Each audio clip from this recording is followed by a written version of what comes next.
Hello everyone, welcome to India buddy. आप सभी का स्वागत है आपके अपने चैनल इंडिया बडी में। स्टूडेंट्स, मुझे बहुत ज़्यादा स्टूडेंट्स ने पूछा था कि सर एमएसटी सीईटी का रिजल्ट लग गया है, उसके बाद कैप राउंड का क्या डिटेल्स है, कब होंगे, कैसा अपडेट होगा, मैं सब कुछ आपको इस वीडियो में बताने वाला हूँ।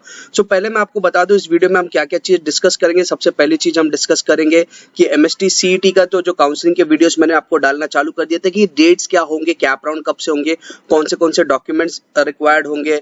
फिर आपको ये बताना पड़ेगा कि कैसे सीट डिवीजन है, मतलब अगर आपका कास्ट है तो किस हिसाब से। तो ये वीडियो जो है ये पीसीबी एंड पीसीएम दोनों स्टूडेंट्स के लिए, मतलब जो फार्मेसी के लिए जाना चाहते हैं या एग्रीकल्चर एंड आपका इंजीनियरिंग के लिए जाना चाहते हैं, उन सभी के लिए ये पूरा वीडियो है। सो चलिए स्टूडेंट, सबसे पहले मैं आपको एक चीज बता दूं कि इस साल एमएसटी सीईटी का 2021 का जो काउंसलिंग होगा वो ऑनलाइन होने वाला है, जैसे लास्ट ईयर हुआ था और उसके पहले भी। तो ये काउंसलिंग मतलब मैं मेरे पार्ट से ही नहीं, मैं पूरा ओवरऑल भी बता रहा हूँ कि कैप राउंड का जो आपका पूरा प्रोसेस रहेगा वो ऑनलाइन होगा। ठीक है स्टूडेंट्स, ड्यू टू कोविड इस साल भी आपका जो पूरा प्रोसेस है वो आपका ऑनलाइन होने वाला है। तो ये एक चीज मैं आपको बता दूं। अब कैप राउंड में कितने राउंड्स होते हैं? हर साल लगभग 3 राउंड होते हैं, लेकिन लास्ट ईयर आपने देखा था सिंस लेट हो गया था तो 2 ही राउंड रखा गया था। सिमिलरली इस साल भी 2 ही राउंड होंगे। थर्ड राउंड के बारे में अभी तक बताया नहीं जा रहा, सिर्फ बोला जा रहा है कि तीन राउंड हो सकते हैं, लेकिन मैक्सिमम आपको 2 राउंड। तो चलिए स्टूडेंट्स, अब आगे बढ़ते हैं, देखते हैं। तो सबसे पहले मैं बता दूं, जिन लोगों ने अभी तक चैनल को सब्सक्राइब नहीं किया प्लीज चैनल को सब्सक्राइब कर लीजिए एंड डिस्क्रिप्शन में काउंसलिंग वाले वीडियोस भी उनको भी देख लेना। तो चलिए अब हम आगे बढ़ते हैं।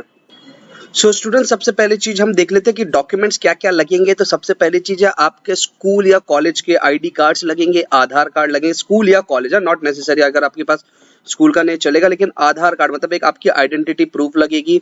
साथ ही साथ आपके एमएसटी सीईटी का जो आपने एग्जाम दिया था उसका हॉल टिकट लगेगा एंड मार्कशीट लगने वाली है कैप राउंड के पूरे प्रोसेस में। और अगर आप नेशनलिटी सर्टिफिकेट है, मतलब आप इंडियन हो, अगर आपके पास लिविंग सर्टिफिकेट है तो आपका उसमें आ जाता है, बट जिन लोगों के पास नहीं है तो उनको मजिस्ट्रेट से या कहीं से भी आपको नेशनलिटी सर्टिफिकेट दिखाना होता है कि आप इंडियन है। सिमिलरली कोई डोमिसाइल दिखाना चाह रहा है कि जो महाराष्ट्र के डोमिसाइल दिखाना चाहता है, तो आपके पास डोमिसाइल सर्टिफिकेट होना चाहिए। नहीं हुआ तो फिर आप दूसरे कैटेगरी के स्टूडेंट्स में काउंट किए जाते हैं आउटसाइड महाराष्ट्र से।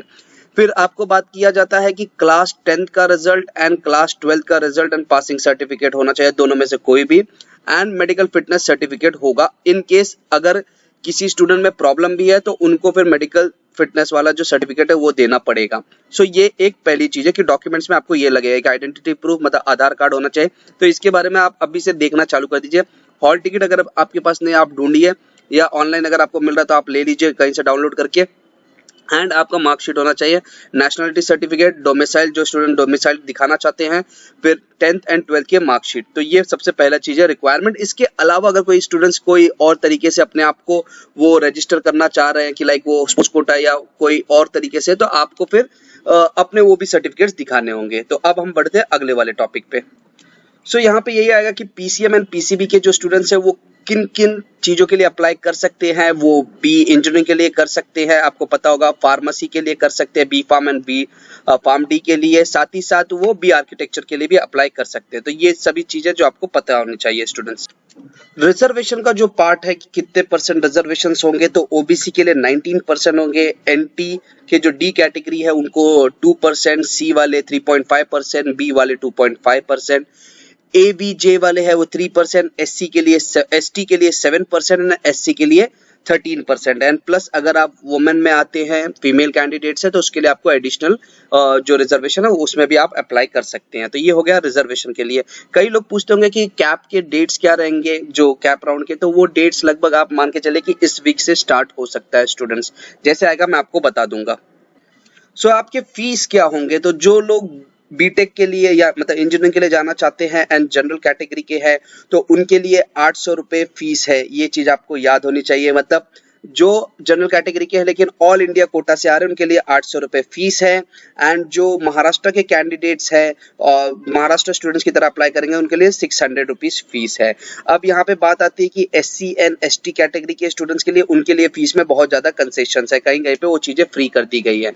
तो वो भी जैसे आपका कैप राउंड के जब ऑफिशियल डॉक्यूमेंट आएंगे तो उसमें आपको बता दिया जाएगा इस चीज के लिए। तो पहली चीज आपको ये याद रखें कि जो ऑल इंडिया कोटा के स्टूडेंट्स जो अप्लाई करेंगे उनके लिए 800 रुपये है एंड बाकी जो ओपन कैटेगरी के जो महाराष्ट्र के स्टूडेंट्स हैं उनके लिए 600 रुपये फीस रहेंगी।